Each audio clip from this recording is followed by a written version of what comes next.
Hello everyone, yan dito naman tayo guys sa ating YouTube channel nyo. Yan, welcome po sa lahat dyan, yan mga kapinoy, no?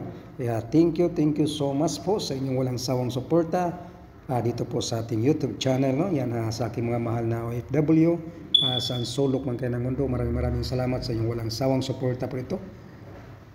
Sa lahat po ng aking mga supportive dyan sa Luzon, Visayas, Mindanao, thank you so much, no? Yan, welcome po kayo lahat dito guys sa ating YouTube channel, okay?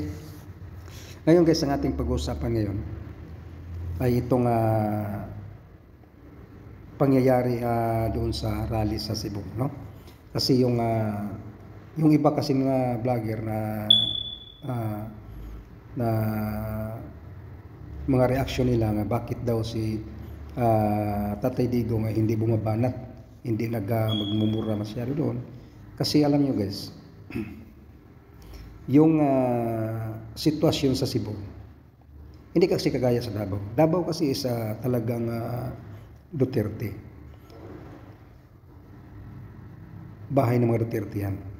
Yung Cebu kasi hindi pwedeng talagang bumabanat si Tatay Digong doon dahil po ay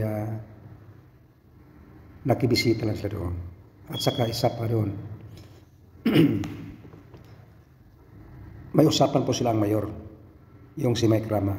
May usapan po sila kung ano lang po ang pag-uusapan, ano lang po ang dapat nating, ano lang po ang dapat nilang punto doon kung ang kanilang pag-uusapan ay hanggang doon lang.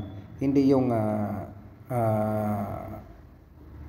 above na mga issue na hindi naka focus dapat doon lang sa PI or charter change. Yun hanggang doon lang yun lang kanilang kuan. Kaya yun si Tatay Diggs ay kalmadong-kalmado siya doon sa kanyang mga speech, no? Pigil na pigil siya dahil ay nirespeto po niya kung ano lang po ang pinag-usapan niya ng Mayor Mike Rama. Ganun po yan. Kaya hindi basta-basta nga magbibitiw siya ng hindi magandang mga salita dahil po ay mayroon silang pag-usapan na doon. Ngayon pa isa, mayroon tayong video, ipakita ko sa inyo kung talagang maliwanagan kayo, no? Itong video itong mensahe ito. Kaya watch this video guys, no? College. Una-una, tatapatin ko po kayo. Nagsabi talaga si Mayor Rama na kinakailangan hanggang charter change lang ang pag-uusapan. Kapag lumabas sa charter change, aalis daw siya. At sabi pa nga niya sa akin, siyempre hindi po pwede yung mga incitement to sedition, yung mga maghihiwalay sa bansa, yung mga ganyan, ayaw niya yan. Kaya yun guys, no, yun, narinig niyo yung mensahe ni Attorney Harry Roque. Kaya yun po ang isang dahilan at pinipigilan ni Tatay Digong yung kanyang mga speech, yung kanyang mga mensahe. Dahil po hindi naman bobo si Tatay Digong hindi niya irerespeto yan. Irerespeto niya yan. Kaya nagpigil siya. Pero talagang may sinasabi siya nga talagang yung hanggang doon lang yung kanila, yung sa PI lang, yung doon hanggang doon lang yung kanilang kuan as in topic nila, di ba? Hindi pwedeng kuan. At saka maganda naman yung kuan talaga sa pre-rally sa Cebu, yung pangyayari. Kasi alam nyo guys, yung mga banat ni Attorney Harry Roque, yung banat ni Vic, no? Attorney Vic, at saka si Attorney Glenn Chong, di ba? Maganda yung mga kanilang mga mensahe. Talagang durug puso talaga durug puso ni BBM yun, no? Yan sa kanilang mga mensahe niya kuan. Mas lalo na kay Mayor Baste. Kaya yun, talagang kuan, durug ang puso ni BBM doon. Kaya itong mga vlogger na pulburonit ay talagang umiiyak.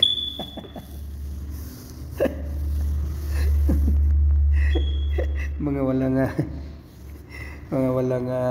kuan, walang mga kasi alam nyo guys, itong mga pulboronic sasabi Sasabi sila wala dang tao yung pre-rally. O nagbulag-bulagan lang kayo, ha? Nagbulag-bulagan lang kayo. Hindi nyo ba nakikita? Dahil kasi ayaw nyo tanggapin ang katotohanan. Yun ang mali ninyo eh.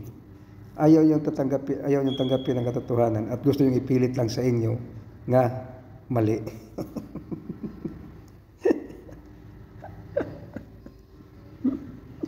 Hindi gano'n yan. Pero akong nakita isang dumadaan sa wall ko, yung isang kalbong vlogger, tapos yung pangag yung ngipin, yung kalbong vlogger. Hindi ba pagkatiwalaan yung mukha? Hindi ba pagkatiwalaan yung mukha? Yung pangalan ba yun? Huwag kayong maniwala niya na. Huwag kayong maniwala sa kanya. Dahil po ay pira-pira lang po yan. Yung kalbong vlogger, BBM vlogger yan. Polboronic yan. No, polboronic. Kaya alam nyo guys, ang galit sa mga Duterte, galit na galit si mga Duterte, yung mga drogista guys.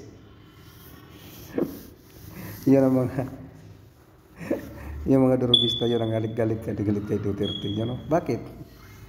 Kasi yung kaligayahan po nila na nahadlangan eh. Napuputol yung kanilang kaligayahan. Kaya yung mga polboronic. Huwag ninyong ipilit yung sa inyo.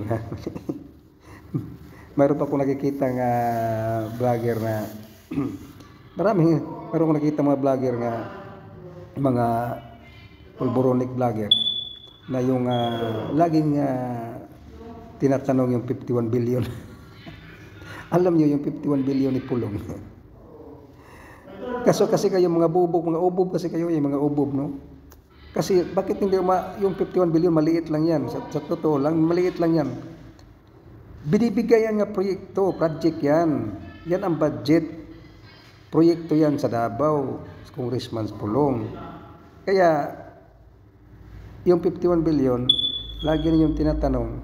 Tapos yung mga ilang bilyon na ngayon ang gagastos ng mga unprogrammed fund, yung mga yung sa kumilik dyan, yung mga pinupundo sa tupad, yung pinupundo sa akap, yung mga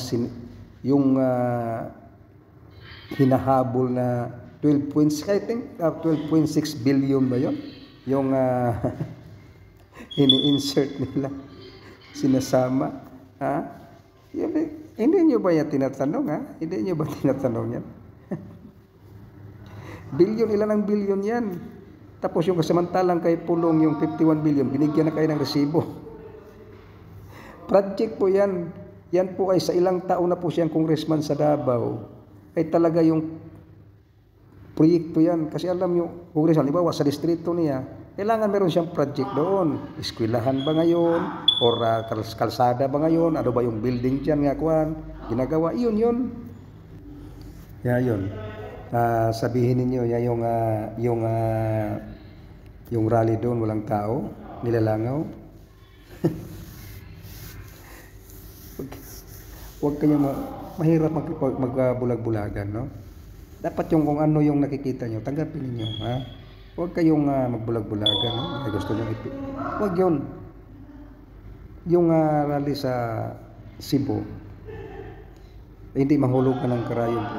Grabe. Tapos meron pala akong merong nagko-comments dito nga sa tong last video ko nga kaya daw maraming tao dahil po ay namigay si Willie ng pira, Willie Rebillame. Ito rin isang bubo din. Ibubo din eh.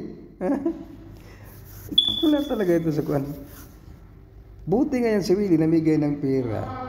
Sariling pira yan niya. Pira yan niya. Hindi pira sa gobyerno yan. Ano ba yung paglungsad sa bagoong Pilipinas?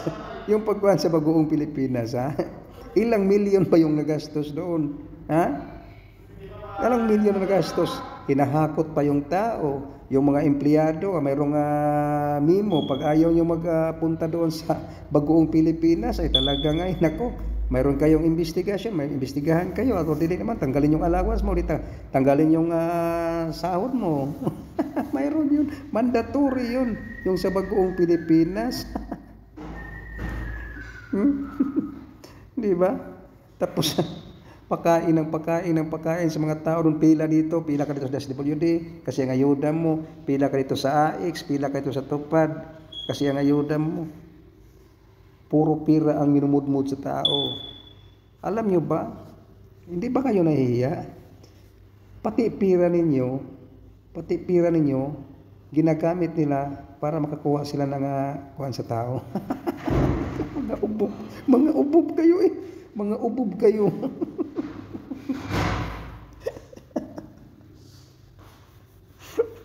Mga ubob kayo. Pira ninyo yun. Binibigay. Pinamudmud doon para lang mapansin ni sila. Wala kayong utang kayo. Huwag kayo buti yung kay Willie. Namimigay siya pero sarili niya yun. Huwag kayo pakialaman doon. Wala kayong pakialam doon. Ay, nako. Ay, ayun guys, no, yan na. Ako'y magpasalamat po sa inyong lahat. Pati na sa aking mga basir dito. Yung sa aking mga basir dito, maraming salamat sa inyo.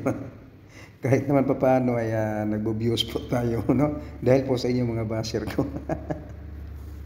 Kuya, ito sasabihin ko sa inyo, mga ubob nga mga basir, mga ubob nga mga vlogger dyan, mga basir ko. Yung mga pulboronic.